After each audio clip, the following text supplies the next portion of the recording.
Everyone, my name is Alexa and welcome back to my channel. Today we're going to be reviewing the last unit of ACE International History, which is Unit 4.4. The big question for this review is, why did Japan become a military dictatorship in the 1930s, and with what consequences? So let's get started. First, we're going to be talking about Japanese international status in 1919 and its reactions to the Paris Peace settlements. So Japan became a wealthy nation with a strong navy and modernized industrial sector post-World War I and developed a constitutional democracy. They wanted to follow a pro-Western foreign policy to protect their interests in China and the Far East against major powers and left pre-war expansionist policy. Japan was recognized as one out of the 5 major powers at the Paris Peace Conference, and they were given control over Germany's Shandong possessions and permanent spot in the League Council. They also proposed the racial equality clause for the League's covenant to prevent racial superiority. However, it wasn't supported and it was denied. Then Japan's involvement in the League led to a public divide, and Western allies criticized by Japan's media for not treating Japan as equal. Shandong was then given to China, and Japan kept some power but saw Western domination. Then the Japanese government ignored public opinion and kept pro-Western foreign policy. And then they agreed to reduce Navy to 3/5 of its size of the U.S. and British fleets at the Washington Naval Conference. And some historians thought that it was because the U.S. and British pressure of wanting multinational corporation for security and economic growth of China. So they thought that the Japanese agreed to reduce their navy size due to the pressure by 2 of the major world powers. Now let's go into the failure of democracy due to the political and economic factors. So Japan established a diet and granted Japanese men voting rights in 1925. A diet is a national assembly with the lower house of the Japanese parliament. So the emperor got great control, decision-making in war, and armed force commander, and the formation of new political parties that prioritized domestic reform over foreign policy was created. Italy and Germany and Spain faced similar social, political, and economic problems in 1920 to 1930, and growing military leadership strengthened alongside party facilitationism and political disagreements. Moving on to the political factors in the decline of Japanese democracy. So, having many political parties caused slow and ineffective decision-making policies, leading to unstable alliances with opposing views, and the governments delayed the progress of reform. So rumors about corruption, bribery among politicians led to the decline in democracy support, which led to Japan's anti-Western thoughts to grow post the Paris Peace Conference embarrassment and the Washington Naval Conference Agreement on Popularity. So then the May 15th incident of 1932 was the assassination of the Prime Minister by young naval officers criticizing the government's failures, and they got away with it easily. So government ministers in charge of Navy and Army are serving military officers, and it shows that military was growing power and made it hard for the government to regulate military actions. So that was basically the political factors of it. And now let's go into Manchuria and the takeover of it. So Japan's influence in Manchuria grew past the Russo-Japanese War and the 21 demands in World War I. The KMT mobilized in September of 1931 to protect Japanese interests in Manchuria, and took control over Manchuria for 6 months and established a puppet state of Manchukuo, which is what they named it.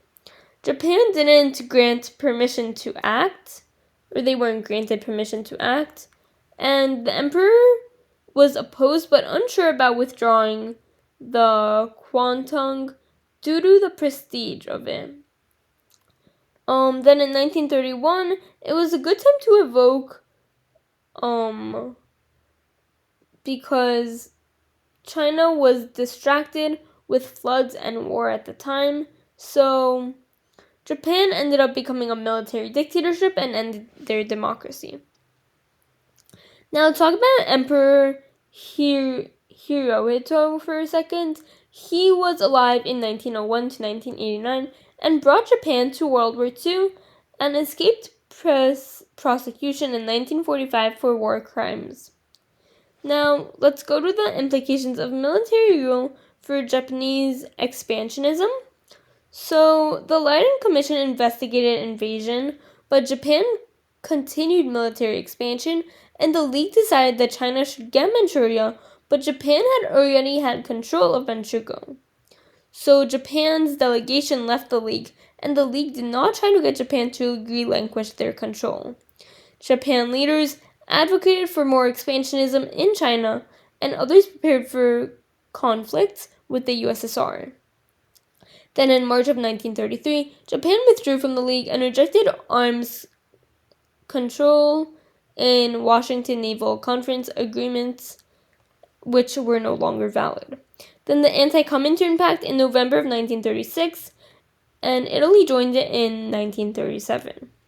Now, let's look at the outbreak of the Second Sino-Japanese War. In 1931 to 1937, Japan and China had a strained relationship. Japan exceeded the troop limit set by the Boxer Protocol, allowing troops in Peking. And in July of 1937, the Marco Polo Bridge incident led to a full-scale war between China and Japan.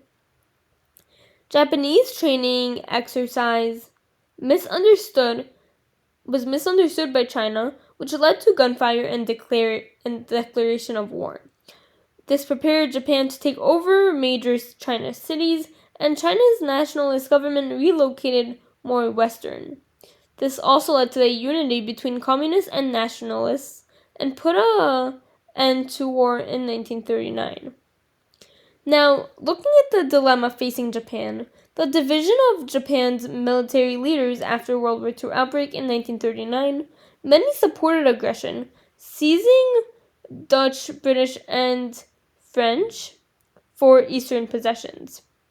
Japan got tin, oil, and rubber from China, Thailand, Burma, Malaya, and Dutch, and others supported the caution in case of a USSR attack.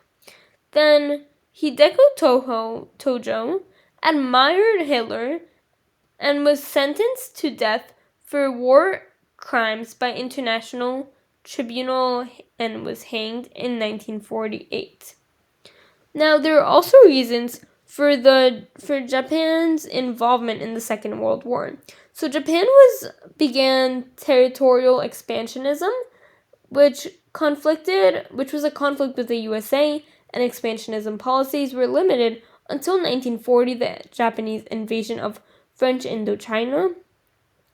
They posed economic sanctions and increased military presence in the Philippines by Roosevelt, and Japan tried to establish diplomatic settlements and seize South Asia resources while still trying to sneak in aggression behind the peace agreements.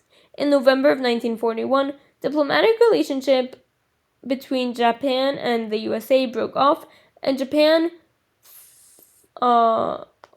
and this is when they got attacked by Pearl Harbor.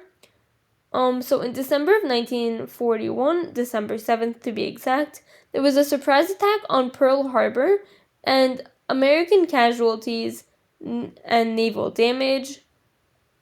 And then Japan's motive could have been the preemptive action due to the inevitability of war. And a preemptive strike is an attack designed to destroy enemies' abilities to respond. So historians argue that the U.S. knowledge on the attack And some blamed Roosevelt for World War II involvement, saying that he already knew it was going to happen but didn't warn us. Then the attack ended U.S. isolationism policy and declared war on Japan and World War II involvement.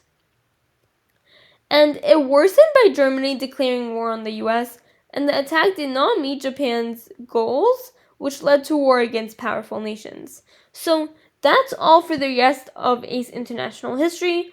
I basically covered the whole book, and thank you so much for watching.